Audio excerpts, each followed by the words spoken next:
Greetings, friends. Welcome back to the Film Alchemist podcast, the show where we look at Oscar movies we love, break them apart, to find out what gives them enough magic to bring home that gold-ass trophy.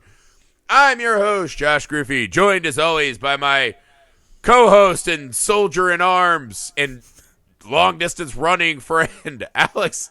Oh, sorry. You can say your own name. Alex Dandino. I mean, you know who I am. Fine. Sorry, guys. We're a little cracking ourselves up. We were talking Oscar stuff before we started rolling, and we were imagining a world where, because I've been clearing out the documentaries now. I'm almost 100% completion on Oscar-nominated movies. Weirdly enough, and we were imagining a world together where Barack and Michelle Obama walk up on stage to accept an Oscar for American Factory, and how lit Twitter will be when the president's like, I have another thing I have to accomplish better than him. Like, what is the Trump documentary that will win an Oscar? That's the world. That's like the thing. That's the world I want to live in, is like, what's Donald Trump's documentary about? I mean, it's probably don't even spoil it. Don't spoil it. You don't live in that headspace. I do. Live there. Well, hang on. No, I do. This is what I do for a living. I work on documentaries and shit. Right, I'm saying you're trying to put yourself in, like, imagine I was Jodorowsky. How would I do it? Like, Trump's brain is so full of dark corners. I would be fascinated what he would want to focus on. I think you're supposing that he'd actually do any of the work. What he'd probably do is just watch a documentary and be like, Steven D'Souza, and be like, cool, I'm putting my name on this. Great. But also, we're both wrong, because clearly the documentary will be about himself. And it'll all be filmed in Donald selfie. Donald Trump's. Oh my God, Donald Trump. Son. I love absolutely. I like a man who's driven by revenge. So this is the world I want to live in, is Trump trying to do his selfie documentary. So he wins Best Director, Best Screenplay, Best Documentary.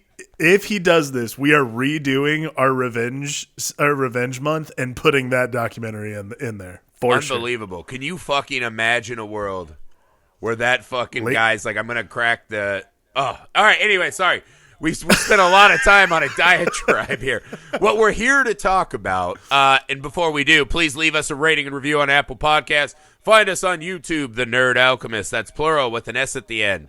And share us on your social medias. Come follow us on social media, man. We everywhere. We all up in it. You can also email us, filmalchemistpod@gmail.com. If you have movies you'd like us to cover, you can reach out on social emails. If you have a theme, a double feature, guest suggestions, if you know a podcast we should cross over with, just let us know any of that stuff. Now that that's done, we're here to talk about what I think is clear and away the best movie of the year, 1917. This is one of those, I was watching some of the Oscar roundtable stuff. They had like all the directors together. And someone brought up Scorsese's comments, right, about what is and isn't cinema. And I don't actually know if Todd Phillips was in the room. They never showed him in the cutaway, if not. But essentially, someone posed that question to Greta Gerwig, right? Is it Gerwin or Gerwig? Gerwig. Gerwig. Yeah, Gerwig. And I just saw Little Women today. Fucking great movie. So she was asked the question, right? What is cinema? And she just goes, fuck, man, I don't know. Like, she had a brilliant answer in there, right? She's like, I don't know how I would ever begin to describe it to you, but I know it when I see it. This movie, to me, is pure cinema. When I was like, I know what I'm seeing is something special and different and magic above the scale and scope of most movies I see. And I would say most other movies, especially this year that I saw, I don't think any of the other movies nominated have as much cinematic magic in them as this one did. Alex, walk me through your initial takes on 1917 before we start breaking it down. 1917 is a movie that I would say was made by people eons ago in their, like, before the dawn of time, knowing this thing called film was going to be made. Are you going Ancient Aliens on me? I'm saying Ancient Aliens. Like, this is the kind of movie, like, I watched it and I was like, this is the kind of thing when people, like, thought up, like, when people were, like, drawing in Lascaux caves and shit. This is, like, the original intention. Like, there's something so visceral and intense and beautiful about this movie that I think is, yeah, I mean, I watched it. I'm like, there's no denying that this is like just one of those great movies. You're like, wow. Like, it's very rare that you get to watch a movie, particularly with this kind of content. Like, to me, war movies often drag themselves down a lot of the time. Like, obviously there's the exception, and you've seen a lot of wonderful war movies made over the years, but like, to me, 1917 is going to wind up in that category with like Paths to Glory, Private Ryan, Saving Private Ryan, shit. There's a lot of great war movies, right? Apocalypse, Full Metal Jacket, Apocalypse Now. Like, there's a lot of great Vietnam War movies. There's a lot of great World War II movies. I can tell you definitively, I've not seen that many World War I war movies. Yeah, you know what's funny too is as I was watching, I was like, because I understand the play to do World War II because the Nazis are just pulled from the page as perfect villains, right? Sure. Absolutely. Uniforms, efficiency, all the heinous acts they did. They became this perfect villain, right? They're so totally easily recognizable as everything evil and despicable.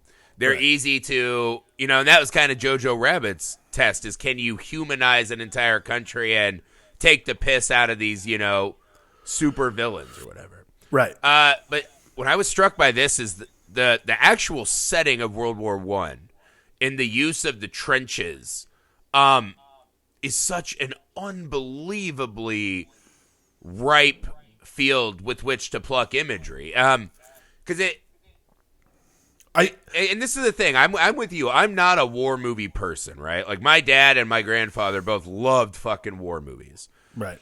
I don't like war movies a ton because, again, I'm one of those people, I'm just completely anti the whole concept of, people always like, it's in our DNA, war. And I'm like, I mean, you don't see chimpanzees spraying each other with mustard gas. Like, they might, like, fight each other to the death over bananas and, poontang, but they're not fucking just, like, as cruel and sadistic as we are, right? Yeah, right. Like, I watch the nature shows. I know I've never seen fucking trench warfare, and hippo land disputes or whatever. Right. So it's just a sickening and I hate war movies that take the time to make it seem like this glorious act. You know what I mean? Like, I don't like the propaganda element of a lot of war movies, right? I think that's why my favorite war movie is Apocalypse Now, because it's, here was this thing, and these guys, through no fault, there's no fault of a soldier for being sent on a mission, right? And Apocalypse Now is one of those movies that says, look at the fucking trauma and the real world psychic effects and consequences of just being subjected to the deepest, darkest parts of humanity, right? And what I think the most unbelievably powerful part of 1917 is the way I would sum it up is the moment I left the theater, one, you have to, like, catch your fucking breath. The first thing I thought is, I was like, holy shit, I would have been dead. Because, like, just watching him move and carry all that shit and walk and climb and run, you're like, I would just die of a heart attack immediately. So that was intense right off the bat. Right. But to me, it was like watching a master painter, right? And just every brushstroke was a minor atrocity. Yeah. Right? Like, every scene, while you're following these two guys, the backgrounds are just littered with small reminders of just the fucking darkness of what is happening. Right. I mean, that's what I was most impressed with. I mean, I think that's the interesting thing that is World War I is World War I was a very, like, I'm not a historian to get that. Yeah, I'm really bad obviously. at history too. So. But I can tell you that, like, because I've watched enough war documentaries, my dad loves the History Channel, so I watch a lot of that shit. And I can tell you that World War I was a particularly brutal war, mainly because no man's land, trench warfare, that was very intense stuff, mustard gas and all that. I think the thing that I love the most about 1917 is that I finally get to see these elements that I feel have been plucked for, like, sci-fi and fantasy fodder for a lot of the time. Like the trenches particularly, and the motif of the way these guys dress and that kind of thing. You see it perk up in a lot of other things. I worked on a comic book series that had a lot of these World War I motifs in them. It's interesting to finally see the actual conflict and the actual thing. And yes, the brutality in the background is what you notice. But the thing that I think makes this movie, and like Apocalypse Now is a great example of this as well. The thing that makes 1917 and movies like Apocalypse Now so interesting is that the through line is not war. Like, war! Hey, read all about it. T. That's not what this movie is about. Like, this movie has really like one of the most simple through lines. I mean, it's literally about a guy running a message across the battlefield. That's it. Yeah. Like, if you boil it down to its basic elements, and like that's what's great about Apocalypse Now is the same thing. It's literally about a guy going into the heart of the jungle to kill a guy. It's obviously based on more than just that, but right. What I would say too to strengthen your argument, right, is like a lot of these war movies have that, right? Go save Private Ryan so his mom doesn't lose all her boys, right? Go get Kurtz because he's alive. Right? A lot of war movies have the mission. What I like about this one, it's very what's her name, Rose from Star Wars, right? Mm-hmm. This is the one where the mission, and it's almost insidious the way they lay it out by the time the movie ends, is like, hey man, if you don't do this, your brother's gonna get murdered, and it's gonna be your fault. Yeah. Right? Like this extra insidiousness on this character who looks so childlike. Yeah. And I think that's the thing, is that it's this mission of, we have one soldier who's like, man, this is fucked up. We should not do it. We should wait 8 hours, wait for dark. And he's like, I've got to save my brother. So, and that's what I think this movie does so amazing. Because we'll get to, my next question is about like the production or whatever. Like the scale of this movie is phenomenally impressive, right? And the scope of what happens here in the war and the landscapes and the destruction is not lost on you. But what I think this movie does so well is all of that big stuff, right? Like the trenches themselves, is used to funnel everything down to just a core emotional beat. And this is the movie where this isn't a guy fighting for lofty ideals of justice and country and whatever. This is a guy who puts it on the line because he wants to save his brother, right? And then the other guy puts it on the line because he also is trying to help his friend out. And that is what matters to me more in this movie than other war movies.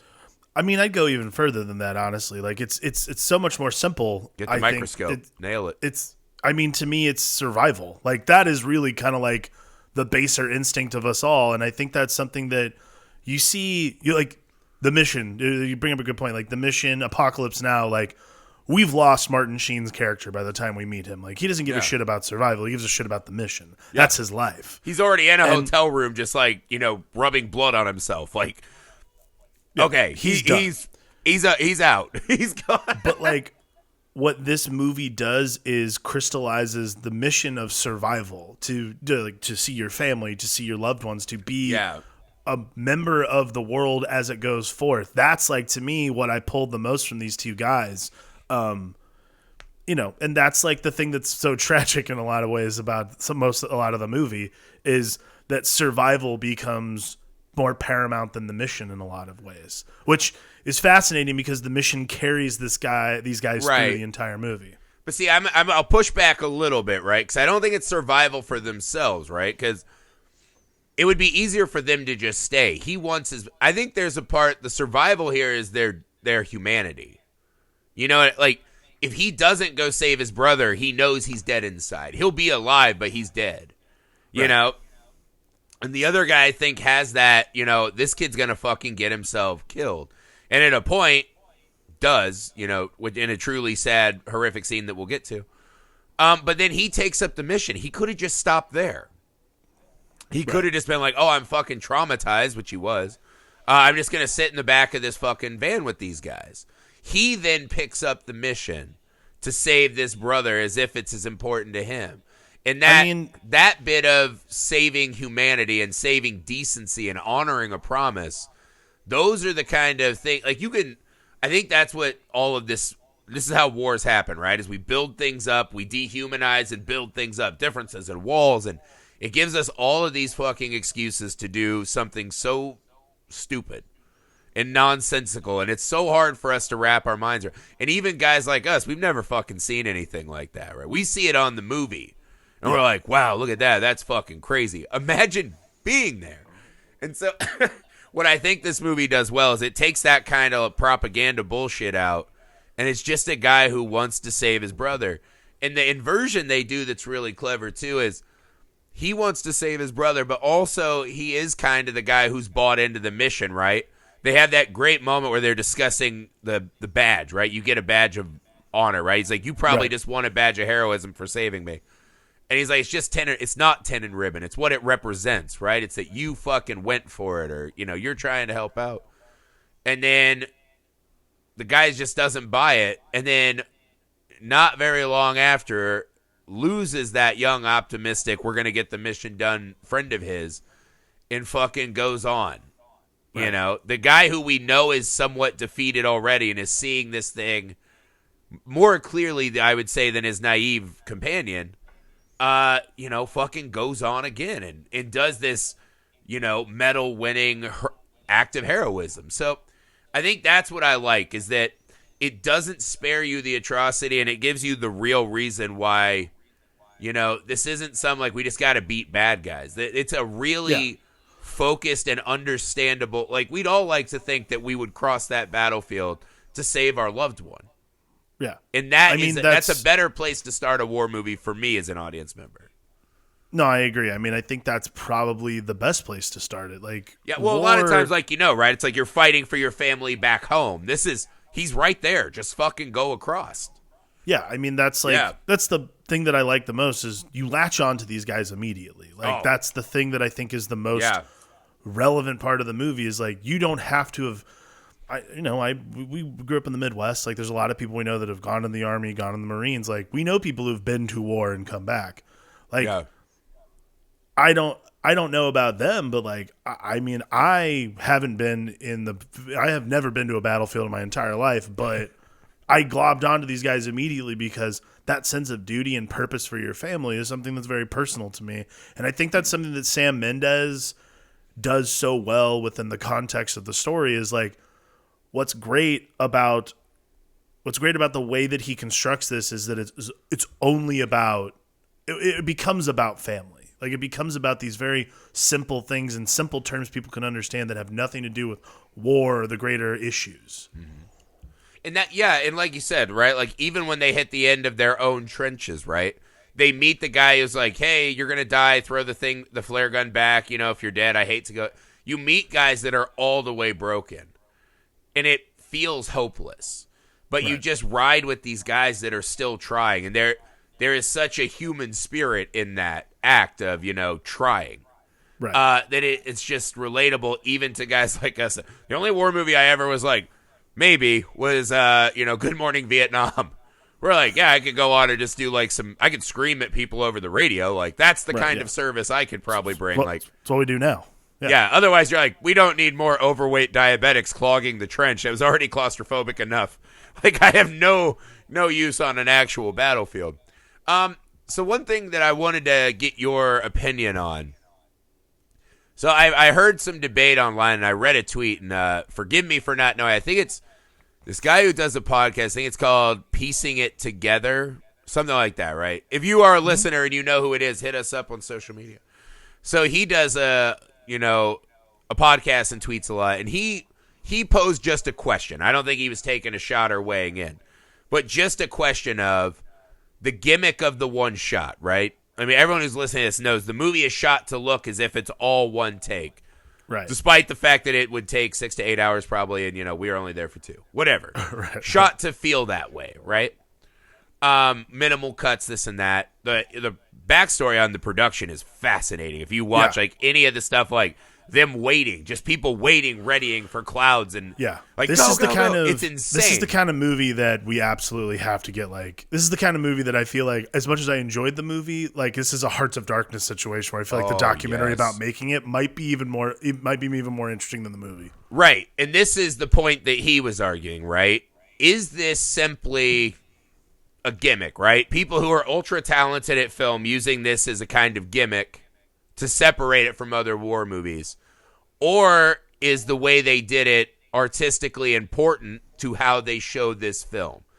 And I think his sub-point was, every time you make an edit in a movie, that's an artist's decision as well, and affects how you see the movie. I would argue, I think that's being a little bit pompous in a way because didn't Bohemian Rhapsody win Best Editing and literally they just randomly cut to people's faces the whole movie? There was not an enormous amount of art in that. But anywho, I don't think every cut in every movie is truly, this artistically breathtaking choice. But I think his point is, could you have done this movie the way they did Private Ryan? Could you have just cut it? Do you think that it became gimmick or wildly important to the end product to do this as a masked one take? Well, it's kind of a double-edged sword, I guess. I mean, for one, I would actually agree with look, in spite of Bohemian Rhapsody, which was easily the world's worst movie, one of the worst movies I saw last year. Not even as a bad movie, but that even being nominated for editing is atrocious. Oh, yeah. I said that. I'm like, why is this movie being nominated for anything, let alone editing? Before you go, let me hit you with a hot take. So our friend Sam is an editor, right, for TV. Yeah. And he said, I can't believe this movie would even be considered for best editing. I was like, 1917? And he's like, yeah, well, if there's only 5 cuts, that's the easiest editing job of all time. Oh, my God, Sam. Sam loves to be as intentionally fucking glib as possible. I thought that was a pretty funny take, though. I'm just say this. Sam, you know better than that. You know better than that, Sam. Sam imagines the editors just got a call like, hey, do you guys want to put in 3 extra weekend days? We have to edit all of 1917. It's really just ingestion and 5 cuts. It'll be great. Jesus Christ, man. No, but I thought was a funny take. But back to the one shot. Gimmick or important intrinsic artistic tool? I think because from what I understand, this was an intentional use from the jump. Like, this wasn't something that they found in the edit or anything like that. No. This was like, this is 500 extras. This is meticulous background work. We talked about it already. Yeah. I would assume they knew this in the screenwriting process. The way absolutely. It's written. I think this is absolutely. I mean, I think this is a great example of writer-director work. Like, Sam Mendes wrote and co-wrote and directed this movie. So from the jump, Sam Mendes knows what kind of movie he wants to make. And I think for this particular movie, the claustrophobia of not just the trenches, but the claustrophobia of a ticking clock, so to speak. Mm-hmm. You know that there's going to be a time where this information runs out of its usefulness. So, like, its ability to be a one-take movie, so to speak, works in a way that heightens the tension considerably. I would say that movies that employ this technique, which, I mean, probably the most famous one is Birdman. Birdman's probably the most famous one in the last, decade that's done a one take. It won an Oscar, all kinds of shit. Yeah. I mean, that one, it functions in a much more comical way, but it does the same thing where it creates this claustrophobia and this, like, repetition of timing required that you need to, like, stay locked into the character. And I think that's probably the most important thing about 1917's pacing is that with a one take, like, you're locked into these two guys. You're looking around, but, like, the speed at which things are happening, the speed at which things are moving forward, like, you can't take time to, like, notice you can't take time to notice the big wide open veranda shot. What you're doing is taking time and noticing that these guys are A, in a time crunch, and B, like, in mortal danger regularly. Like, it's not like, this isn't a thing, this isn't like the fucking, assassination of Jesse James by the coward Robert Ford. Like, this isn't like wow, look how big that beautiful shot by Roger Deakins is. Like, this is, I think this is actually, I mean, Roger Deakins absolutely deserves best cinematography for this one, by the way. It's fucking phenomenal. I mean, to me, this should win like 3 or 4 awards right away. Like, we should just shut it the fuck down. Like, this year it feels like 5 or 6 categories to me should be shut down. I mean, I feel like this movie is most of the technical awards. Like, this is pretty fascinating work. Yeah. And on it, I don't know. I feel like I'm not hearing a lot of buzz for this one, period, right? It doesn't seem to be winning as many things as I think it should. Right. I mean, here's how I look at it, though, right? To the point that the tweet made, right, that every cut is an artistic choice, part of that is true. And what I think happens is you really summed up kind of what I'm thinking, right, is there's a pressure cooker element built in. And every time you cut the camera, right, so let's say they cut away and we see 2 cottages with the cherry blossoms around, right? The moment you cut off of those guys and show that, I now know oh, fuck, something's there. And so I'm focused on those two objects, right? Mm-hmm. The way they do it here is it's just these two guys having a conversation and the camera slowly pans around. This movie does it in a really fun job that the movie becomes scarier when they leave the claustrophobic trench. Oh, yeah. Which is really, because the start of the movie is so fucking burdened with bodies and them trying to push through. In no man's land, crawling through barbed wires, touching them and dead body. It's ferocious. The underground stuff is hard to watch. I'm really claustrophobic, so that's the shit bothered me. Oh, yeah. When that bomb goes off, holy shit. But this is crazy, though. When they get out of that, the movie gets scarier. Oh, yeah. Because then you're like, then the trenches, as bad as they were, and they led to rats and disease and claustrophobia, all that shit, right? They were for protection. And this movie really illustrates the... when they pop, every time they pop their head out of the trench, right? There's probably 2 or 3 moments of them rising up out of something. Mm-hmm. It's fucking terrifying. And one of the scariest scenes in the movie is the scenes moving towards the cottage. Because you're like, they're just walking down a hill and there's nothing around.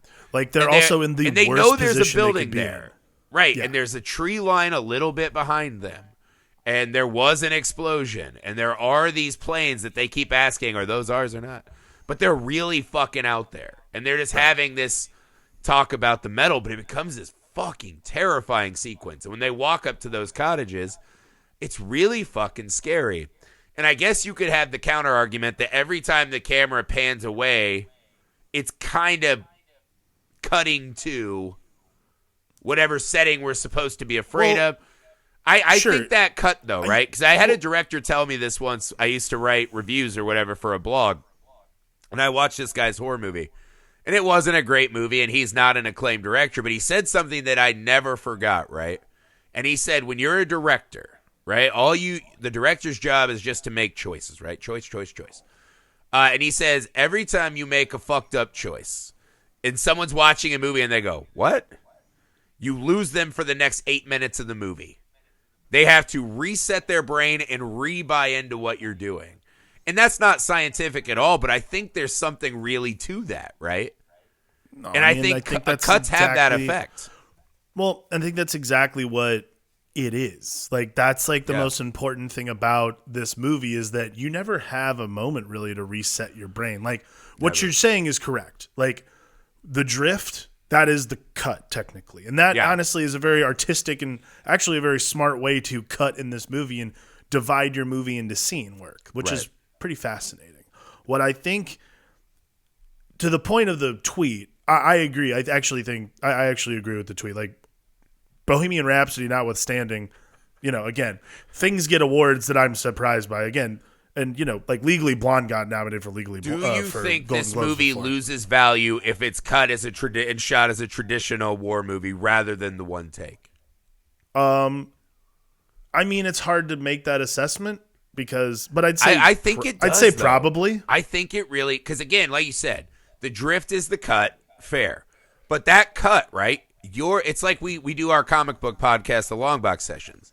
When your eye goes from panel to panel, we think we're reading that as a continued sequence. Yeah. Our brain is filling in those fucking panels. And every time there's a cut, your mind is, it's like a little shutter. And even that much of pulling you out of the bought reality, I think does alter how this movie works. And I'm not saying that it couldn't have been an equally great movie shot the other way. No, but I don't think they would have changed a lot of elements. But I don't think it's a gimmick. Like calling it a gimmick, what I think it is a filmmaking technique. Yeah, like I'm sure it's annoying as fuck to work on this movie. P.S. But depending on how many takes they had, there are segments of the movie because we were arguing. Me and my buddy, he's like, I think it's 5 takes, and I'm like, it has to be more like 20 or 30 cuts, right? Or we were arguing cut numbers, and I'm like, they have hidden cuts everywhere, right? And he's like, no, I think there's only 5, and I was like, could you imagine? Right? Like, you get all the fucking way. Go back to 1. Like, this is where I would argue with the one shot, right? After the cottage with the milk and the loss of the guy, once he gets in the van with the new troops, that moment feels like a reset in the movie. I don't feel like I needed the one, because then we lose the no man's land and trench aspect too. You probably could have shot the second half of that traditional and it wouldn't have bothered me. But I think that one long build up to the loss of his friend is just, it's perfectly timed. But them getting out to like push the truck, and I know they're having a lot of really important emotional discussions, but that part felt a little like, okay. And then he gets knocked unconscious, 20 minutes later.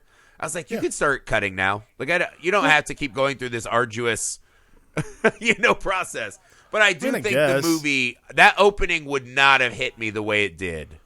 No, I don't think. Way. But see, to that point though, and I'll push back there. Like, I actually think the entirety of the movie, if they started doing like traditional cuts, would have lost a lot of. I think the pacing and the veracity of the movie itself would have lost a considerable amount of momentum. And I think actually you would have had to take a lot more time to reset your brain to the like. Think Fair about point. it. Fair point. Truthfully, the real cut in the movie is when he gets fucking dinged by the bullet and gets knocked out.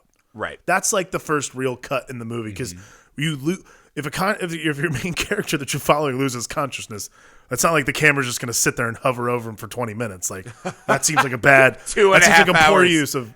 That's a really poor. It's something we talk about a lot, which is the economy of time in movies, and that's a really poor use of time. Like, can you imagine like just having to sit there and like I would be like, I think the real. Should we comb through film Twitter? One like real artiste type, right? Has the handlebar mustache, and it's, I hate Tarantino at whatever the fuck. Like that guy, right? There's one guy out there. He's like, no one's really made a film past Fellini, like that guy. He's like, definitely. If you really wanted to show me war, I wanted 4 hours of staring on an unconscious soldier's face, listening to the depravity. There has to be one guy. Right. One guy who's like, how I'm going to make a name for myself? The hardest zig when everyone else zags. I know that guy exists, and I would die to have a screenshot of that tweet. I mean, that guy exists. His name's Armand White, and he is. Like truly, sincerely, I bet you there was a guy who just in a Herzog voice went, "You're such cowards. You don't understand the sacrifice of war. Obviously, you cowards. You need a nappy time from the halls of mankind, you babies, you small babies." Like, that's what there's one, it might have even been Herzog, I don't know. There's definitely one guy who's for sure that dude. Like, that guy exists, he's out there, and maybe I'll be that guy, I don't know. Maybe I'll take to Twitter tomorrow and launch that guy exists out there, and he's a gigantic piece of shit. That's what I think. And he's me starting tomorrow. Social media campaign. No, I don't know. That's something that bothered me, though, is I think there are people who are taking shots at this movie as this movie is only good and memorable because of this gimmick, and I simply don't accept that. This movie is phenomenal at a lot of things, but I don't think I would not classify it as the memorable gimmicky thing about the film. No, I think it's a memorable film because it's a good film. Like, that's what I think. I would actually argue that I'll say this in subversion of that is I watched this movie. I enjoyed this movie. I will not probably watch this movie again. Like, that's like not a knock on the movie either. No. Well, I was thinking about this today because when I rate things on Letterboxd, right? Like, I post them on our Twitter just so, like, hey, maybe we'll spark a conversation with someone, or they'll be like, oh, I want to watch that movie too. And I take a lot of people asking me, like, why is that only a fucking 3.5 or 4 stars? And I always tell them, like, the 5th star for me is the magic star, right? So to be 4.5, you have to be a movie I love and fill me with the wonder of cinema, right? That's half a star. The final star to be a 5-star movie to me is I want to watch the movie again. Totally. If I don't ever want to watch the movie again, it's not a 5-star movie to me. Right. It's just fucking not, right? And so it's not a personal thing. It's just what it is. No, that's what I mean. But I gave this a 5-star because I will be excited to do this again. I think there is this. I think there are just days, right? And this has been a week of, reflection and thinking back based on some things that have happened.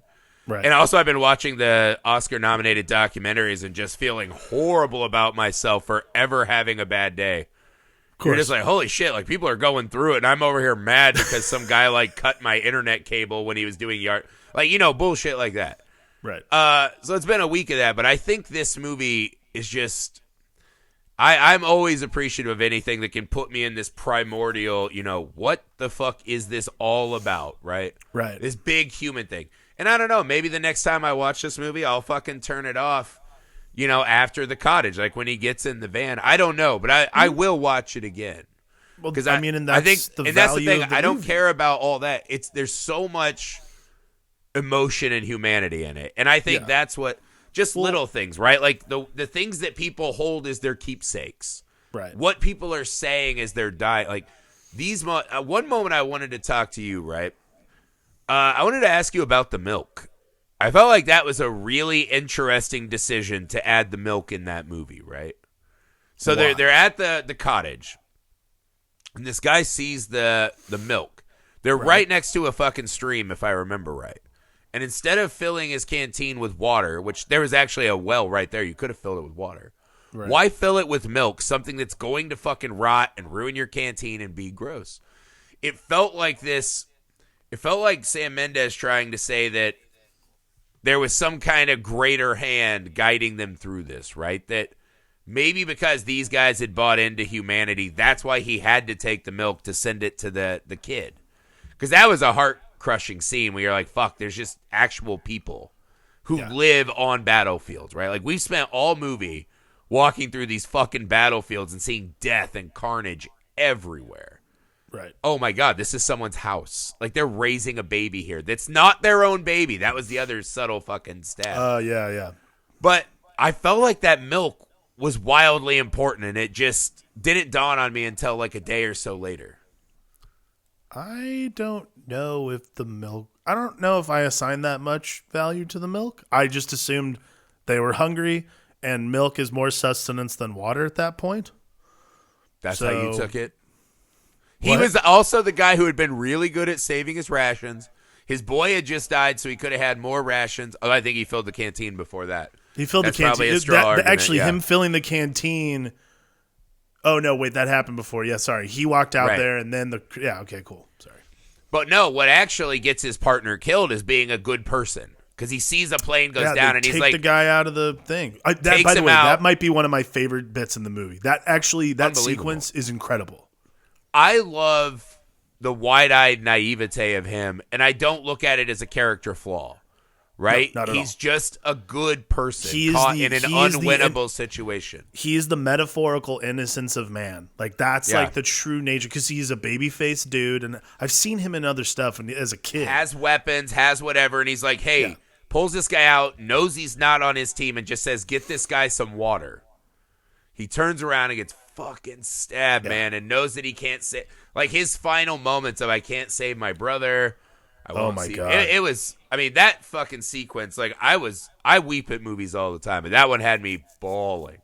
But I think there is this moment, right, of by him taking the mission and embracing the good, I felt like this milk became this boon from the gods, right? Because as he makes it to the city, he loses time, he gets hit with a bullet, Nazis are on his ass, or not Nazis, just normal Germans, right? Pre-Nazis.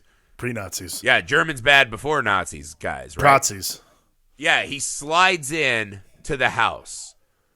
And I think that one fucking moment, right? The fact that he made the weird choice to get that milk instead of water, whatever. I think there was some kind of hand of fate element to that, right? That by being able to give them that milk, it rekindled his purpose to get him through the end of that.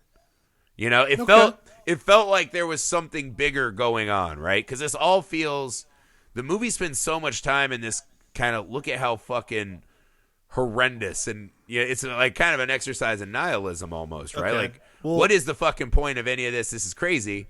If that's the case, like, if you unpack that idea that like things are happening for a reason, like, I love to inject my bullshit into movies. It's my favorite. But that's like, but you're not wrong though. Like, because there are other moments, there are other prophetic moments that occur in that film. Like, him having the milk for that family is prophetic. That's a moment in a movie that otherwise, like, what you're doing is like that kind of thing, you know? Like, that's, I mean, not like right before that where he's like running, like he wakes up. By the way, that again, Roger Deakins is amazing. Like, that it's fucking insane. When he wakes up and starts walking through that like raised city, oh my God, like I just I mean, they don't like this. It just No. give it to him right there. Like, why are we This even arguing? movie Why are we is- even doing Oscars? Yeah. Just hand it off to this guy. the But- amount of, and that's also one of the amazing Deakins things is how much beauty he finds in this fucking horrific trek that we go It's on. amazing. Yeah. Well, so you think about that. So the milk happens. I actually would assign that same amount of divine providence to when he decides to like run across the field outside the trench, which is like, I mean, he'd be shot immediately. Like, there's They had absolutely no reason retreated. for it. They retreated. I know, but even still, like, even with retreat happening, so on and so forth, Yeah. bullets are flying from somewhere. Like, him running the wrong direction where everyone else is like, that's the truly fascinating thing to me. Yeah. Like, that moment, I was like, that was the part I was like, that's the hand of God. You It's know like, what this I was dude's- stunned by too? This dude's getting through the field without any bullshit. Yeah, and I mean, this is also part of it we were talking about. This movie has a lot of, look at how fucking revolting and grotesque war is without it jumping out in your face, right? It's not, we're battling with knives and whatever. There is a moment of that. But just see a constant amount of dead bodies everywhere, right? I think that's personal something effects people- and trinkets, right? Just places that were lived in and now have become tombs, right? Like when I he think puts that's the his thing hand that just people through a don't dead realize body. about World War One. Like, World War One was not a clean war. Like, it was actually pretty I don't know that there terrifying. are like clean wars, but the trenches make But- it extra scary. But well, yeah. But besides that, like, there, from my limited understanding, the amount of death that occurred in World War One was not just. It wasn't just like on the field of battle. Like, people were dying, like you're saying, dying in the trenches. Like, people were dying of disease. All kinds of other shit was going on that was just slowly killing people. So just death was all around you.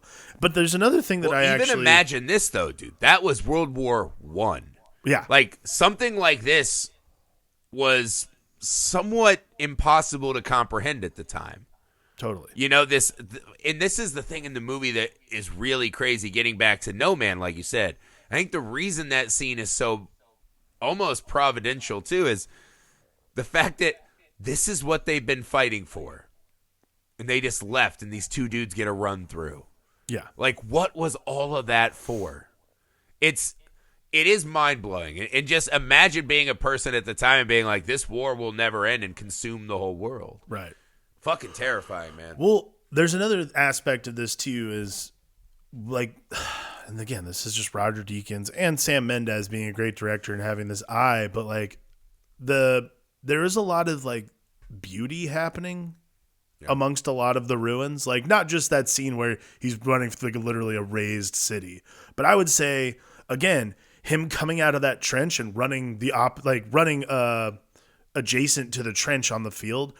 That field is quite beautiful and quite lovely green. Like, there's a lot of like lushness in this movie. Again, the cherry blossoms. There's a lot of beauty that one happening. got me.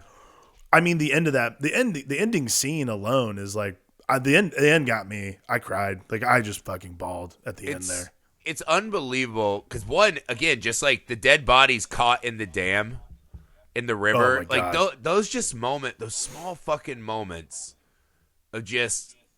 It's But that's what I mean. It's just fucking masterful brushstrokes of atrocities, and it's not trying to jump out like the dead bodies. It's not like we're doing like a Sam Raimi fucking Dutch angle like it's a scary dead. It's just a fact of their lives. That's the part that becomes so haunting by the end of it. But yeah, like him coming through and like stopping in a trance and just like refueled by this song, right? Like why there? Why was this group stopped right where the dam was? There are these moments that feel hand of God-ish near the end of the movie. Right. That it almost plays the very end in this, other than him getting brained by the bullet and passing out, right? That almost becomes part of it, right? Is that the rest of the movie almost plays as this dreamlike, oh, I did fucking accomplish my mission, right? It almost plays as that guy died in the tower and this is his last gasp, is this heroic fantasy of how it's going to go down, right? Finding the brothers, saving him, talking to the bloodthirsty colonel. You know what I mean? Like, it plays very like dreamlike in a way, but a horrific dream, right? Maybe there was no lady who just was raising a kid that wasn't hers and needed milk, right? Maybe that's a man in his dying breath looking at the woman he never would have and his own kid that he would never raise, right? And I think that kind of stuff is so fucking beautiful, right? Because I like the idea of Sam Mendes about halfway through the movie saying, you know what? Because that cut, like you said, that's the big resetting of your mind, right? Is that unconsciousness. Right. I like the idea of a little hand of godness, right? That what is important in this movie is that somewhere in the cosmos, it matters that a guy who's just really driven to be decent is going to get the job done. I think that's probably the most important message in the movie is that, yes, there is like, it doesn't have to be God or anything, but there is some sort of cosmic force in the universe to protect someone who's trying to do what's right and true. Like, that's really kind of like the thing that I loved the most about the movie is there is this overwhelming sense of brotherhood and all that stuff that happens through half the movie. And then once that brother dies, that bond almost becomes stronger. And then to another extent, the movie is about embracing the inevitable and realizing that like whatever's going to happen happens. Like I'm not a brave person. I would stay in the clock tower until the whole thing was over. But this guy fucking ran. I'm the least brave, yeah. I'm the least brave. This is like, it's heroism without being heroism. It's just, it's so moving and it's so wonderful because it's someone who is riding with the current, but facing it strong. Like that's the beauty of the movie, I think itself. Yeah. And let's even say the end of the movie is a dying man's final hallucinatory dream. That is still even awesome because his last thought is trying to make sense of all of it in a way that still shows sacrifice, man. And that to me was cool. And especially when the ending just caps it with Cumberbatch and you're like, it didn't matter. Like this moment truly doesn't matter. Cumberbatch pretty much hints at it like tomorrow, next week, whenever, these boys are going over that hill and they're going to die, right? They're coming over their hill or we're going over our hill and a lot of us are fucking going to die, right? Like you can't just keep postponing the fight, right? We're here to have a war. Right. It's coming, right? And he just sits there fucking defeated. And after all this hardship, the heroic moment, right? This is why, I think my love of creating like a conspiracy within a movie is nonsense. I think it's a fun exercise, but when he's just walking through that tent, I think the portrayal of him just looking at what the fuck was all of this for? Right. The helplessness that he's not saved from until he finds the brother. And that one handshake is what this movie is all about, right? Is that I've just done a truly decent thing for no other reason that even when we are at our worst, decent things need to be done. Right? Like we can't exist as a species and move forward if a huge percentage of us don't just understand the very base concept. For this all to work out, the decent thing needs to be done. Right. And that moment and him just going to sit in the sun and look at a picture of a person he may never see again. This is one of those classic, like the movie fades to black and you have no sense that this is going to be better for anyone we've seen. But that moment, man, I think that ending is the ray of sunshine, right? Is that there's always a decent thing to do, even in the worst moments. And that to me is, again, like when I think of 1917, the one shot idea will always be secondary to the amount of human experience that they fucking crammed into this movie. Absolutely. And that is what makes it cinematic. That to me is what separates cinema from movies.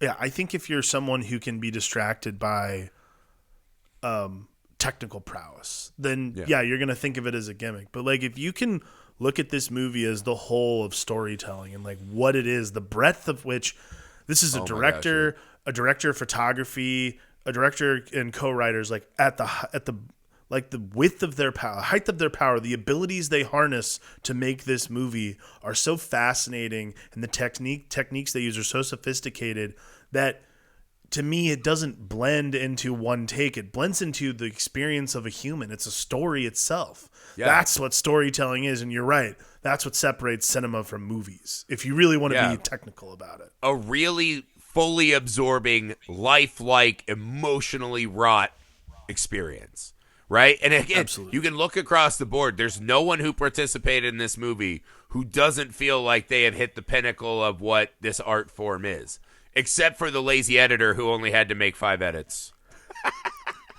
That's true. Sam, thanks for calling that guy out. Sam, way to go at your fellow editing union or guild brother.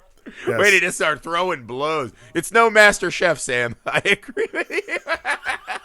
All right, guys. That's it for 1917. My God, man. This movie was actually breathtaking to me when I saw it in the theater. That's not hyperbole. Holding my breath, white-knuckled, crying, fully invested. To me, this is what I hope for every year in a Best Picture. This is actually the last Oscar movie we're going to do in the build-up to the big day. Next week, or this week, actually, not next week. This week, because the Oscars are Sunday, we're going to be dropping a little special show on our YouTube channel, The Nerd Alchemist, plural with an S at the end, and probably on the audio feeds as well, where we're going to do, Alex, this is a game, so prepare yourself. Watch as many as you can. We're going to do our heart picks and our brain picks, right? Like, what do we want to win and what do we think is going to win? And we're going to run through all that for you guys. Next month, February, the month of amour. We're doing the theme. This is the theme we've settled on, right? I would do anything for love, comma, and this is the important part, but I won't do that. Tales of romance that have a tragic flaw. For sure, we've settled on Near Dark, Harold and Maude. What are your picks? Are you settled? Oh, yeah, I settled. I sent them to you. Hang on, I have to pull them up. Lars and the Real Girl. And Lars Birth, and the Real Girl. That's what it is. Lars and the Real Girl and Birth, which neither of us have seen, but I read about, and I'm utterly fascinated. Nicole Kidman. Yeah, I remember when there was the kerfuffle, if you will. But yeah, anything with Nicole Kidman, I'm almost guaranteed to love. We'll see, man. So that's it, guys. Please share us on your socials, ratings and reviews everywhere. Take a moment, do the same for our other show, the Long Box Sessions podcast. If you like comic book and nerd pop culture, we handle that over there. YouTube, The Nerd Alchemist, plural with the S at the end. We're trying to push that hard this year. New content coming your way. Thanks, guys, man. I hope you're excited to join us for our Oscar picks, and I hope more than anything, when you're watching the Oscars, you're just glad to see people getting rewarded for their hard work, man. Don't worry about the snubs. Just enjoy people hitting the highest moment of their lives, man. Very important. For the Film Alchemist, I'm Josh Griffey. I'm Alex Dandino. Bye.